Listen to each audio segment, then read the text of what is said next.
எப்பயுமே விநாயகர் சதுர்த்தி அன்றைக்கி முன்னாடி நாளே தோரணம் கட்டுறது, அதுக்கப்புறமேட்டு எருக்க மாலை பண்ணுறதெல்லாம் முன்னாடியே செஞ்சு வச்சுருவோம். ஆனால் இந்த வருஷம் முன்னாடி நாள் எதுவுமே செய்யலை. விநாயகர் சதுர்த்தி அன்றைக்கி காலையில் எழுந்தது எல்லாமே ரெடி பண்ணியிருந்தோம். காலையில் கொஞ்சம் சீக்கிரமாகவே எழுந்து ஃபஸ்ட்டு நான் போய் குளிச்சுட்டு வந்துட்டு நேராக கிச்சன் கிட்டே போயிட்டேன். ஹஸ்பண்ட் வந்து தோரணம் கட்டுறது, அதுக்கப்புறமேட்டா மாலை கோக்கிறது, அருகம்புல் வச்சுட்டு வர்றது அதெல்லாமே ஹஸ்பண்ட் பண்ணிக்கிட்டாங்க. அதுக்குள்ளே பாப்புக்குட்டி அதனால் ஃபஸ்ட்டு அவளுக்கு சுடு தண்ணி வச்சு குளிக்க வச்சுட்டு அவளுக்கு காலையில் பிரேக்ஃபாஸ்ட் கொடுத்து ரெடி பண்ணிவிட்டு கொஞ்சம் நேரம் விளையாடிட்டு இருந்தா.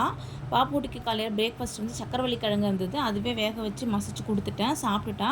கொஞ்சம் நேரம் விளையாடிட்டு இருந்தா, அதுக்கப்புறமேட்டு தூங்கிட்டா. அதனால் ஏனையில் போட்டு அவளை கொஞ்சம் நேரம் தூங்க வச்சுட்டோம். ஏன்னா சாமி கும்பிடும்போது எழுப்பிக்கலான்னு சொல்லிட்டு இல்லைன்னா நைன்னு அழுதுகிட்டே இருப்பாள். நேற்று நைட்டே வந்து கருப்பு சுண்டல் ஊற வச்சுருந்தேன். அது மட்டும் குக்கரில் வச்சு விசில் விட்டு எடுத்துக்கிட்டு அதுக்கப்புறமேட்டு கொடுக்கட்டைக்கு தேவையானதெல்லாம் ரெடி பண்ணி இட்லி குண்டாவில் வச்சுட்டு அதுக்கப்புறமேட்டா நான் சாமி ரூமுக்கு வந்துட்டேன்.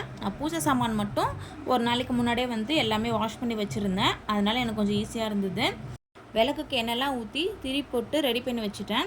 சாமி வந்து கீழே வச்சு தான் கும்பிட போகிறேன். இந்த ஸ்டேஜ் மேலே வச்சு தான் நான் எப்போ எந்த பூஜை பண்ணாலும் இந்த ஸ்டேஜில் வச்சு தான் அந்தந்த சாமி வந்து பூஜை பண்ணுவேன். எங்கள் அம்மா வீட்டில் விநாயகர் வந்து வாங்கிட்டு வந்து சிலை இருக்குல்ல, வாங்கிட்டு வந்து பூஜை பண்ணுவாங்க. ஆனால் வந்து எங்கள் ஹஸ்பண்ட் வீட்டில் அந்த பழக்கம் இல்லைன்னு சொல்லிட்டாங்க. வீட்டில் இருக்க விநாயகர் தான் கும்பிடுவோம் அப்படின்னு சொன்னதுனால எங்கள் வீட்டிலே பித்தளை விநாயகர் இருக்காங்க. நான் கல்யாணம் வந்ததுலேருந்து அந்த விநாயகருக்கு தான் நாங்கள் வந்து விநாயகர் சதுர்த்தி வருஷம் வருஷம் சாமி கும்பிட்டுட்ருக்கோம்.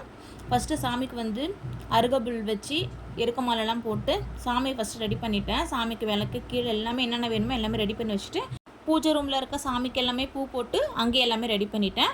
கரெக்டாக நாங்கள் கொழுக்கட்டெலாம் ரெடி பண்ணி சாமி ரெடி பண்ணிகிட்ருக்கோம். பாப்புக்குட்டி எழுந்துட்டா. அப்புறம் அவளையும் கூட்டு உட்கார வச்சு சாமி கும்பிட்டுலான்னு சொல்லிட்டு எவ்வளோ தான் சீக்கிரம் கும்பிடலான்னு பார்த்தா கூட கரெக்டாக ஒரு 10:45 ஆகிடுச்சு.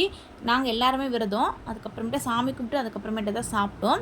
இந்த வாட்டி ரொம்ப சிம்பிளாக தான் பண்ணியிருந்தேன். கொழுக்கட்டை, சுண்டல், பொரி, பழம் வச்சு நாங்கள் வந்து சாமி கும்பிட்டாச்சு. ஹஸ்பண்ட் கோயிலுக்கு போகலான்னு சொல்லியிருந்தாங்க. சரி காலையில் ரொம்ப வெயிலாக இருந்தது, பாப்புக்குட்டி தூக்கிட்டு போக முடியாதுன்னு சொல்லிட்டு சாயங்காலம் போகலான்னு சொல்லிட்டு ஒரு 6 மணி போல் பாப்புக்குட்டிக்கு தொடச்சி விட்டு அவளை ரெடி பண்ணிவிட்டு நாங்களும் ரெடி ஆகிட்டு கோயிலுக்கு வந்திருந்தோம். ஏற்காடு அடிவாரத்துக்கிட்ட இருக்கிற ராஜ கணபதி கோயிலுக்கு தான் வந்திருந்தோம். இந்த கோயில் எங்களுக்கு ரொம்ப ரொம்ப ஸ்பெஷல். நிறைய வாட்டி இந்த கோயிலுக்கு நாங்கள் வந்திருக்கோம். சாமி சூப்பராக அலங்காரம் பண்ணியிருந்தாங்க. சாமி கும்பிட்டுட்டு கொஞ்ச நேரம் அங்கேயே டைம் ஸ்பெண்ட் பண்ணிகிட்டு இருந்தோம். பாப்புக்குட்டி நல்லா விளையாடிட்டு இருந்தா.